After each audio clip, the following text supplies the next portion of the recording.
has matured into a rainbow belt of restaurants, bars, karaoke lounges, nightclubs, hair salons, and clothing and accessory stores that cater to both gay men and women. In fact, 3 of Singapore's 5 gay warehouses are located within Chinatown. These gay businesses appear so lucrative that nominally heterosexual businesses from outside of Chinatown now focus some of their marketing efforts towards gay Singaporeans. The popular nightclub Zouk, for example, now hosts the lesbian party Her Story every last Thursday of the month. I'm not sure whether they still do it, because Her Story kind of moves around, I think, between Thumper and Zouk and all that, so yeah. A gay district, even an informal one like Chinatown, seems to counter Leong's comment that, quote, Singapore appears to be the last frontier in the Asian region for positive gay and lesbian developments, unquote. Although repression and sexual perversion are characteristic of Orientalist discourses, Leong's assertion is not entirely ungrounded. While countries elsewhere in the British Commonwealth have decriminalized homosexuality, and Britain did so in 1967, same-sex acts remain chargeable offences in Singapore. Specifically, Sections 377 and 377A of the Penal Code punish unnatural sex and gross indecency, respectively. Explaining the disjuncture between what is legally prescribed and what is actually happening requires the treatment of urban landscape as sites for intra-group contestations. One of the fundamental theoretical underpinnings of this treatment is the notion that landscape identities and meanings are socially constructed and not given. As such, these identities and meanings are constantly subjected to attempts to fix and destabilize them. Macy argues that, quote, a place is formed in part out of a particular set of social relations which interact at a particular location, and the singularity of any individual place is formed in part out of the specificity of the interaction which occurs at that location, unquote. This in turn reveals the obvious but previously unacknowledged nature of landscape as dynamic, provisional, and contingent. It is this fluid and divergent nature of landscape identity and meaning that opens urban landscapes to contestations. In this light, I read the rise of Singapore's gay Chinatown using 2 lenses. The first is that of gentrification. According to Glass, gentrification is a process where higher income households displace lower income ones from a neighborhood to change the essential character and flavor of that neighborhood. Unlike New Orleans or San Francisco, where gay people are the primary agents of gentrification, the renewal of Singapore's Chinatown was a state-driven but privately funded enterprise. The results of the gentrification project was, however, controversial. In their survey, Kong and Yeo report that residents felt alienated from this new landscape, even as these residents acknowledged that the conserved shophouses are, quote, nice and charming. To them, Chinatown benefited tourists more than Singaporeans. Gay Chinatown can also be interpreted as a homonormative space. Homonormativity, according to Dugan, is, quote, a politics that does not contest dominant heteronormative assumptions and institutions, but upholds and sustains them, while promising the possibility of a demobilized gay constituency and a privatized, depoliticized gay culture anchored in domesticity and consumption, unquote. Using fieldwork data gathered last year in 2005, I maintain that while the gay businesses possess the potential to disrupt state-imposed heteronormativity in Singapore, they have refrained from doing so for the most part. Any critical analysis of Chinatown is incomplete without situating the enclave as part of Singapore's colonial heritage. As Anderson notes, the term Chinatown, both as a spatial identity and as an idea, was ascribed by and belonged to European society. In Singapore, the inscription of Chineseness in a specific place has its roots in colonial urban planning. Shortly after Raffles founded Singapore as a British factory in 1819, he appointed a town committee to delineate separate quarters for the different native communities, including a Chinese kampong, which is Malay word for village, on the southwest bank of the Singapore River. Right? I'm not sure whether you can actually see this. Let me go on the. Is that better? I hope. No.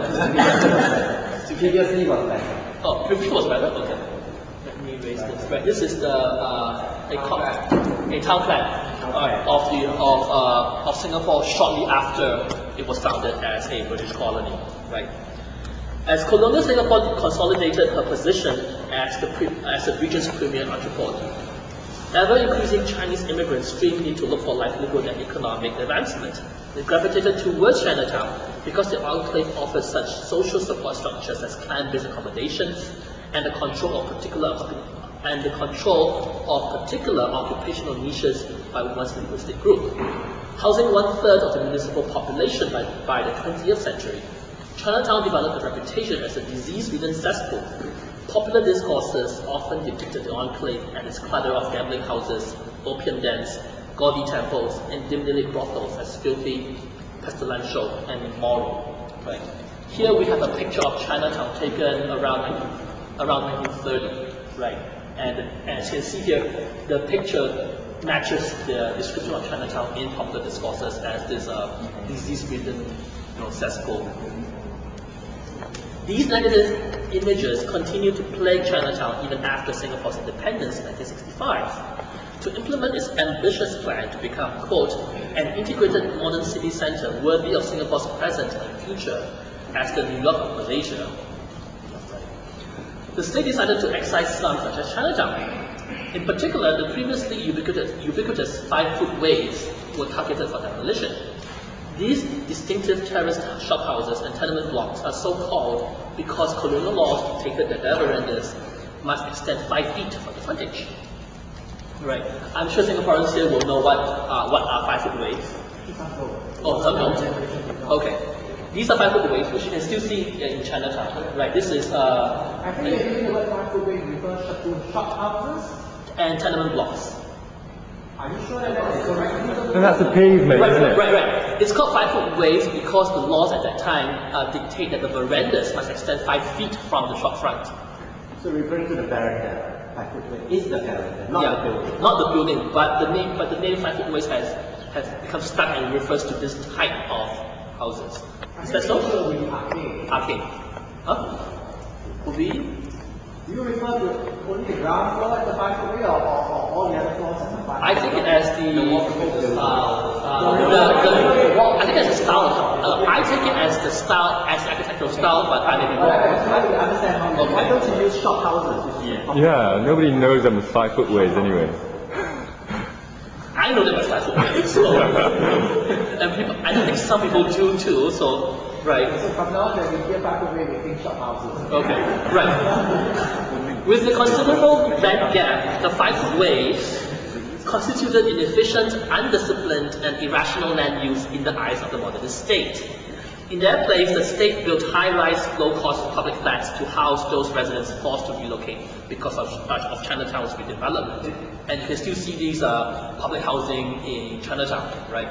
Right. By the 1970s, Singaporeans began raising concerns about conserving Chinatown for its historical and cultural values. Some harked for a past before the relentless drive for economic development and the consequent industrialization of everyday life. Government elites also realized that having created a sparkling new Singapore with no trace of the past, right, and I'm quoting Nana Balam here, they had also introduced, quote-unquote, erosive Western values. This unease over what Kwok calls, quote, the complexity of our cultural condition, unquote, triggered both official and public discourses urging for the preservation of Asian and traditional values and the maintenance of local cultural identity and heritage. In response, the Urban Redevelopment Authority, or URA, announced in 1986 the preservation of substantial portions of Chinatown in its conservation master plan to buttress Singapore against the corrupt West. In this plan, the Chinatown conservation area covers approximately 23 hectares and 1,200 structures. The URA further divided Chinatown into 4 smaller districts of Kreta Ayer, Telok Ayer, Tanjong Pagar, and Bukit Pasoh, each with its own distinguishing features, right? 4 regions here, the 4 smaller areas here. Telok Ayer, for example, is distinctive for such prominent landmarks as the Thian Hock King Temple, the Nagore Durga Shrine, I'm not sure whether I'm pronouncing that properly, and the Singapore Hokkien Association.